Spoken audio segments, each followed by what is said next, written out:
শুক্রবারই 268টি আসনে দলীয় প্রার্থীদের এককভাবে নির্বাচনে অংশ নেওয়ার কথা ঘোষণা করেছে তারা।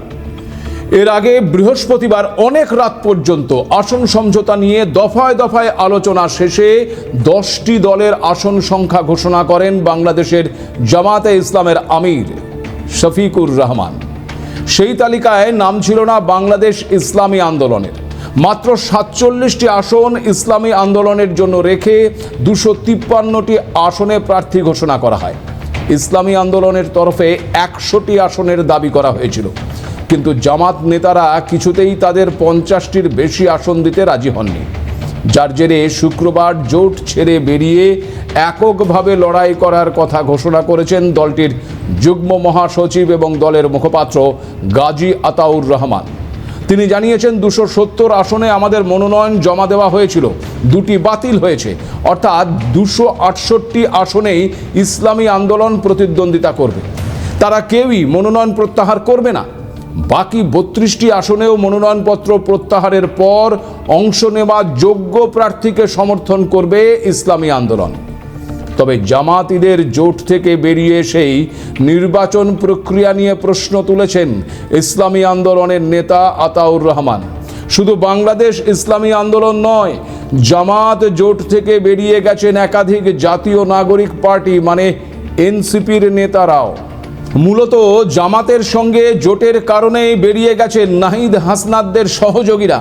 সমস্ত নেতারা একটি নতুন রাজনৈতিক মঞ্চ তৈরি করতে চলেছেন। নির্বাচনে তারা অংশ না নিলেও রাজনৈতিক ইস্যুতে তারা প্রচার করবেন বলেই জানা গেছে। আর তাদের নিশানায় যেমন থাকবে জামাতরা, তেমনি এনসিপিকেও তারা তাদের নিশানা করবেন বলেই খবর। তাহলে বুঝতেই পারছেন, ইসলামপন্থী মৌলবাদী দলগুলিতেই এবার লেগেছে দ্বন্দ্বের আগুন। আর এখানেই শেষ নয়, বাংলাদেশের সাধারণ মানুষের আশঙ্কার সুর এবার শোনা যাচ্ছে বাংলাদেশ ইসলামী আন্দোলনের নেতাদের গলায়, যারা কিনা বাংলাদেশের ইসলামী দলগুলোর ভোট এক বাক্সে আনার স্লোগান দিয়েছিল। এখন তাদের গলাতেই ভোট নিয়ে আশঙ্কার সুর। বাংলাদেশে সুষ্ঠু ও গ্রহণযোগ্য নির্বাচন হবে কিনা তা নিয়ে প্রশ্ন তুলেছেন ইসলামী আন্দোলন। দেখুন, আতাউর রহমান যে অভিযোগ করেছেন তা কিন্তু মারাত্মক। খালেদা জিয়ার মৃত্যুর পর বিএনপি চেয়ারম্যান তারেক রহমানের সঙ্গে দেখা করেন জামাতের আমির ডক্টর শফিকুর রহমান।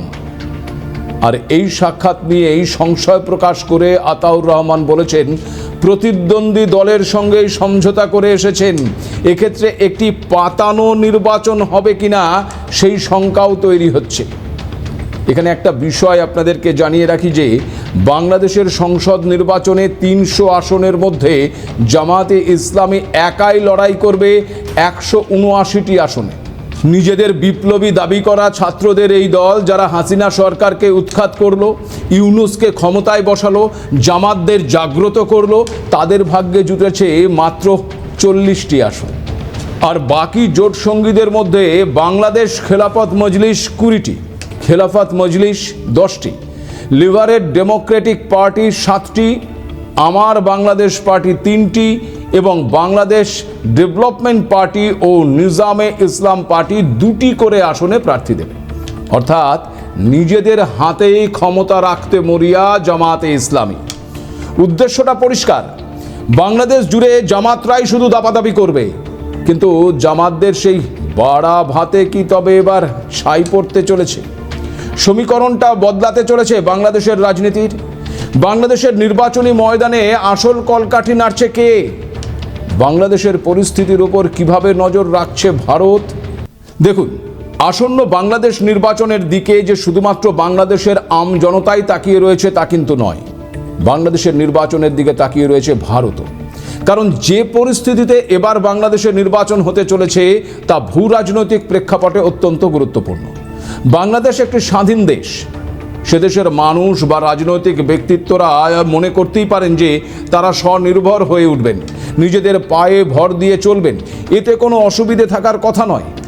একটি স্বাধীন দেশের এই দাবি অত্যন্ত যুক্তিসঙ্গত। কিন্তু নিজের পায়ে ভর দিতে গিয়ে যদি কোনো দেশ পাকিস্তানের সঙ্গে সখ্যতা গড়ে তোলে, জঙ্গিদের লালন পালন করা শুরু করে, আবার চীনের বশ্যতা স্বীকার করে নিজেদের জমি পর্যন্ত ছেড়ে দেয়, তবে তা নিয়ে চিন্তার বিষয় অবশ্যই আছে। আর সেটাকে আর যাই হোক কখনোই স্বনির্ভর হয়ে ওঠা বলে না, সেটা আমরাও জানি আর বাংলাদেশের মানুষও বুঝতে পারছে। আর সে কারণেই বাংলাদেশের এবারের নির্বাচন অত্যন্ত তাৎপর্যপূর্ণ। ভারত যে এই বিষয়ে শুধু সদা দৃষ্টি রাখছে তা নয়, প্রয়োজনীয় সমস্ত রকম ব্যবস্থাও গ্রহণ করছে। আগের একটি এপিসোডে এই বিষয়ে আপনাদেরকে বিস্তারিত বলেছিলাম। দেখুন, বাংলাদেশের যে পরিস্থিতি, তাতে সেই দেশের সমস্ত সমীক্ষার রিপোর্ট বলছে খালেদা জিয়ার দল বিএনপি ক্ষমতায় আসছে, তারেক রহমান বাংলাদেশের আগামী প্রধানমন্ত্রী হচ্ছেন। আর এমনটা হলে বাংলাদেশের পরিস্থিতি অনেকটাই আগের মতো হবে বলেই মনে করছে বাংলাদেশের রাজনৈতিক বিশেষজ্ঞ মহল। সেক্ষেত্রে ভারতের সঙ্গে সম্পর্ক সঠিক হবার সম্ভাবনাও তৈরি হতে পারে বলেও মনে করছে ভূ রাজনৈতিক বিশেষজ্ঞ মহল। এবারের বাংলাদেশের নির্বাচন আরও একটি দিক থেকে আলাদা। তার কারণ হলো, এবার বিএনপির সঙ্গে নেই জামায়াতে ইসলামীরা। একটা সময় এই বিএনপির ভরসাতেই চলতো জামাতরা, কারণ ৭১-এর স্বাধীনতা যুদ্ধে জামায়াতে ইসলামীর বিতর্কিত ভূমিকা তাদের বাংলাদেশের রাজনীতিতে কোণঠাসা করে দিয়েছিল। বিএনপির প্রতিষ্ঠাতা জিয়াউর রহমান ক্ষমতায় আসার পর থেকেই ইসলামী দলগুলো গর্ত থেকে বেরিয়ে এসে বিএনপির আনুকূল্যে রাজনীতি করা শুরু করে। আওয়ামী লীগকে প্রতিহত করতে বিএনপির নেতৃত্বে ২০টি দলের জোট গড়ে উঠেছিল এই বাংলাদেশে। সেই জোটেই ছিল জামায়াতে ইসলামী, খেলাফত মজলিস সহ একাধিক ধর্মভিত্তিক দলগুলো। বেগম খালেদা জিয়াও জামাতদের জোটবদ্ধ করে তাদের নেতৃবৃন্দকে রীতিমতো মন্ত্রী হবার সুযোগও করে দিয়েছিলেন। কিন্তু তারপর আবার আওয়ামী লীগ ক্ষমতায় এলে ফের একেবারে গর্তের ভেতরে ঢুকে যায় জামাত সহ বাংলাদেশের ধর্মভিত্তিক দলগুলো। কিন্তু ২০২৪ সালের ৫ই আগস্টের পর সব কিছু বদলে যায়। হাসিনার দেশত্যাগের পরেই ইসলামী দলগুলো বিএনপির ছত্রছায়া থেকে বেরিয়ে এসে দাঁত নখ বের করে নিজেদের অস্তিত্ব জাহির করা শুরু করে। এমনকি ইসলামপন্থীদের আনুকূল্য নিয়ে বিএনপিকে চলতে হবে বলেও দাবি করে জামায়াতে ইসলামী সহ ধর্মভিত্তিক দলগুলো। বিএনপির বিরুদ্ধে জোট গঠন করে ওই জামাতিরা। মৌলবাদীদের দাপাদাপি শুরু হয় গোটা বাংলাদেশ জুড়ে। নতুন করে পাকিস্তানের সঙ্গে সখ্যতা গড়ে তোলা হয়। ক্রমাগত ভারত বিরোধী জিগির তোলা হয়। ইউনূসকে নিয়ে আওয়ামী লীগকে নির্বাচনে নিষিদ্ধ ঘোষণা করার পর বিএনপিকেও সরিয়ে দিয়ে বাংলাদেশের ক্ষমতা ফের একবার ওই পাকিস্তানের হাতে তুলে দেওয়ার লক্ষ্যে এগোতে থাকে জামাতিরা। কিন্তু তাদের সেগুড়ে বালি পড়ে যায় গত বছর ২৫শে ডিসেম্বর। দীর্ঘ ১৭ বছর পর খালেদা পুত্র তারেক রহমানের প্রত্যাবর্তনকে কেন্দ্র করে যে জনজোয়ার লক্ষ্য করা গেছে, তাতে হাঁটু কেঁপে গেছে জামাতিদের। বিদায় ঘণ্টা বেজে গেছে মোহাম্মদ ইউনূসের। এরপর খালেদা জিয়ার প্রয়াণের পর বাংলাদেশে বিএনপির প্রতি সমবেদনার ঢেউ উঠছে। বিএনপির বর্তমান জোটে রয়েছে বেশিরভাগ মধ্যপন্থী এবং উদারপন্থী ইসলামপন্থী দলগুলো। তাদের অনেকেই ইউনূসের অন্তর্বর্তী সরকারের নেওয়া একাধিক সিদ্ধান্তের বিরোধিতা করে আসছেন। সে কারণে সমীক্ষাকে ওলটপালট করে যদি জামায়াতে ইসলামী বাংলাদেশের ক্ষমতায় বসে, তবে তা বাংলাদেশের আম জনতার জন্য যেমন ভয়ানক হবে, তেমন আবার চিন্তার কারণ হবে ভারতের জন্য। বাংলাদেশের নির্বাচনের ফলাফল ঘোষণার পর নির্বাচিত সরকারের কাছে ক্ষমতা হস্তান্তরের প্রতিশ্রুতিতে তিনি অটল রয়েছেন বলে জানিয়েছেন মোহাম্মদ ইউনূস।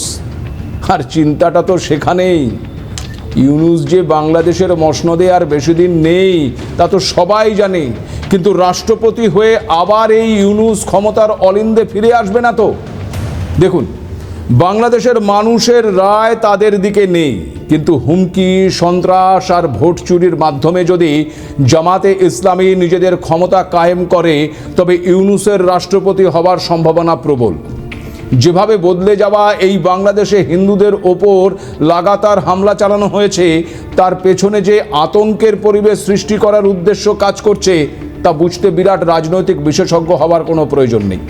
তবে এই মৌলবাদী নেতারা শুধুমাত্র হামলাকে উস্কানি দিচ্ছে বা হিন্দু ভোটারদের ভয় দেখাচ্ছে তা নয়, হিন্দু প্রার্থীকে ভোট দেওয়াকে হারাম বলেও উল্লেখ করছেন।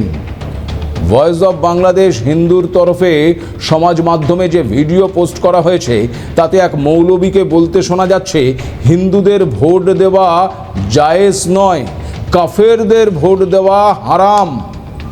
আর এরাই হচ্ছে জামাতে ইসলামের সমর্থক, ইউনূসের প্রাণের ভাই।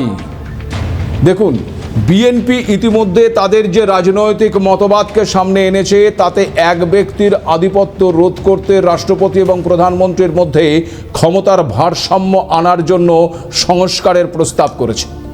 আর তাতে যে ইউনূস খুশি হবেন না তা তো বলাই যায়।